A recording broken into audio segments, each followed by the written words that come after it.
வஞ்சகமாய் நடக்கும் இடத்திலே இந்த ஒரு வார்த்தை எழுதப்பட்டிருக்கிறது.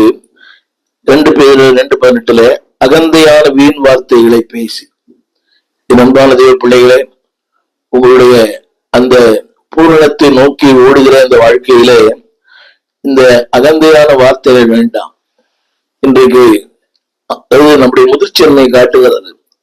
உங்களுக்கு அதிகாரம் இருக்கலாம், உங்களுக்கு வல்லம் இருக்கலாம், நீங்கள் பெரியவரா இருக்கலாம்.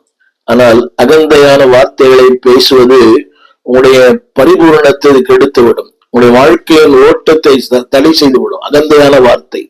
எனக்கு எல்லாம் தெரியும், நீ உன சொல்ல தேவையில்லை, என்ன ரொம்ப பெரிய ஆளா, நீ இப்பதானே வந்த, இதெல்லாம் தேவையில்லாத அகந்தையான வார்த்தைகள்.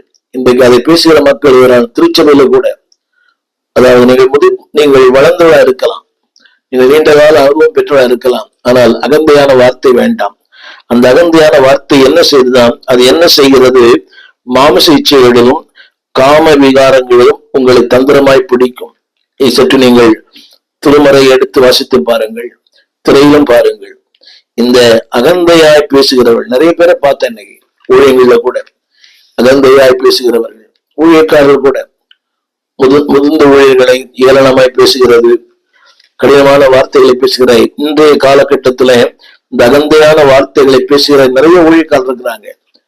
குறிப்பாக இந்த கிருபை பேசுகிறவர்கள், செழிப்பை பேசுகிறவர்கள், நடனம் ஆடுகிறவர்கள், பாடல் பாடுகிறவர்கள், இந்த விசில் அடிக்கிறவர்கள், இந்த புகை மண்டலத்துக்குள் இருக்கிறவர்கள், இதெல்லாம் அகந்தையான வார்த்தை. அவங்க என்ன சொல்றாங்கன்னா, அதாவது இதுவரைக்கும் பேசின பசுத்துவாளுடைய செய்தெல்லாம் தப்பு. பாடுகள் இல்லை, போராட்டங்கள் இல்லை, பிரச்சனை இல்லை, வேதனை இல்லை, கண்ணீர் இல்லை. அப்படியான அவர்கள் தவறா? ஆனா இவர் சொல்கிறார்கள், நாங்கள் தான் சரி. அதாவது இளைய தலைமுறைக்கு ஏற்றபடி சினிமா பாட்டு, ஆட்டம் பாட்டம், குத்தாட்டம், என்னுடைய விளைவு என்ன தெரியுமா? அது அவர் பேசுகிற வீண் வார்த்தைகள். அந்த செய்திகளை கேட்கும் போது காது கூசுகிறது. யோசித்து பாருங்கள். அதாவது இன்றைய காலகட்டத்துல அப்படிப்பட்டவர்கள் தான் இன்றைக்கு அதிகமாய் பேசப்படுகிறார்கள். அப்படிப்பட்டவர்கள் தான் இன்றைக்கு மக்கள் போகிறார்கள். அப்படிப்பட்ட ஊடகங்கள் தான் பார்வையாளர்கள் அதிகமா இருக்கிறார்கள். இது எங்கே கொண்டு போகும் தெரியுமா?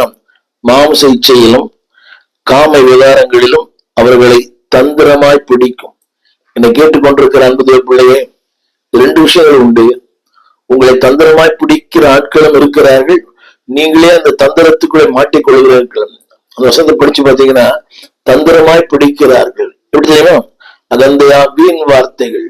இன்னைக்கு பாருங்களை தயவு செய்து அன்பை கேட்கிறேன். இந்த அடுத்தவர்களை பற்றி